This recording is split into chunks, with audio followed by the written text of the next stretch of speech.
Shalom warga kerajaan, selamat pagi. Kita bersyukur buat hari ini, bersyukur buat kebaikan Tuhan, kasih setianya yang selalu baru setiap hari, menjadi bagian dari setiap kita. Bapak Ibu Saudara, kalau kita sedang memasak di rumah, ya mungkin ibu-ibu ya, sedang memasak dan kemudian kita lupa memberikan garam kepada makanan yang kita masak.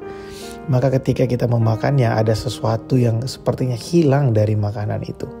Kita perlu untuk mencampurkan garam supaya ada rasa asin pada makanan itu. Itu akan membuat makanan yang kita masak menjadi lebih sedap ketika disantap, Bapak Ibu Saudara.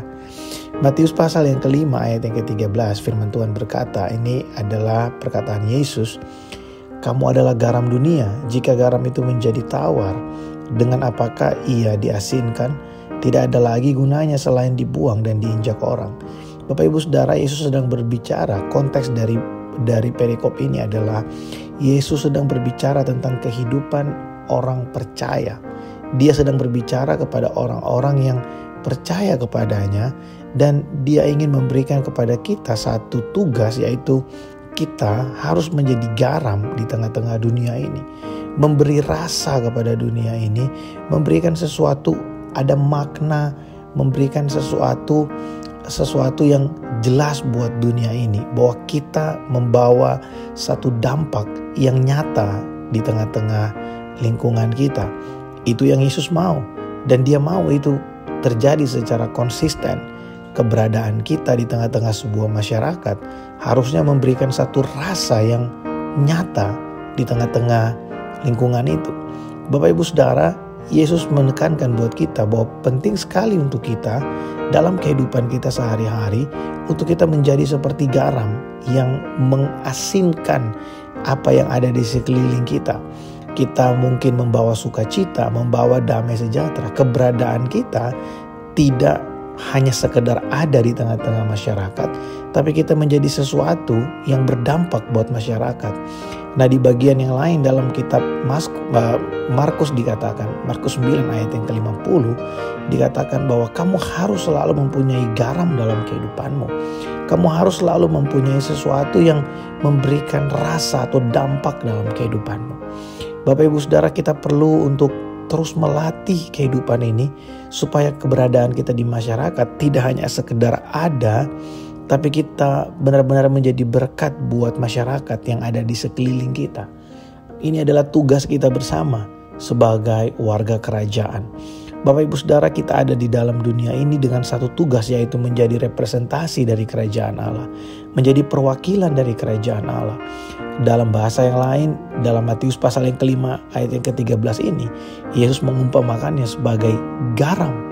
Saudara, kita yang dulunya adalah orang-orang yang tawar hati, kita yang dulunya adalah orang-orang yang tidak punya pengharapan, tidak punya harapan akan kehidupan ini. Tapi setelah kita berjumpa dengan kasih karunia Allah, kita ditemukan oleh kebaikannya, ditemukan oleh kasihnya yang memerdekakan dan menyelamatkan kita. Kita punya masa depan, kita punya pengharapan di dalam Dia. Nah, Tuhan mau supaya kita membagikan itu kepada orang yang ada di sekeliling kita. Tuhan mau supaya kehidupan kita menjadi pewarta dari Injil Kerajaan Allah, sehingga orang bisa mengenal Kristus lewat kehidupan kita. Dengan kita semakin berdaya di tengah-tengah masyarakat, maka orang akan melihat bagaimana Tuhan hidup, karyanya nyata dalam kehidupan kita. Pada saat itulah kita menjadi garam di tengah-tengah dunia ini. Saya mendorong setiap kita warga kerajaan, mungkin kita ada di sekolah, kita ada di keluarga, kita ada di kantor kita. Mari sadari bahwa kita adalah garam dunia. Kita bukan sekedar ada di sana. Kita bukan sekedar datang ke satu tempat untuk bekerja, untuk sekolah, untuk belajar, untuk berbelanja. Tapi kita ada di sana sebagai garam dunia. Dan kita punya satu tugas supaya kita bisa memberikan rasa kerajaan Allah di tengah-tengah lingkungan di mana Tuhan menempatkan setiap kita. Biarlah ini semua yang kita renungkan pagi hari ini memberikan kepada kita inspirasi untuk kita terus melakukan yang terbaik dalam kehidupan ini, bukan untuk kita, tapi semata-mata untuk mempermuliakan nama Tuhan. Kita tahu bahwa keberadaan kita di tengah-tengah dunia ini adalah representasi dari kerajaan Allah. Tetap bersemangat dengan Tuhan, tetap bergairah dengan Tuhan, saya percaya Tuhan pakai kehidupan kita menjadi berkat untuk kemuliaan namanya. Tuhan Yesus memberkati.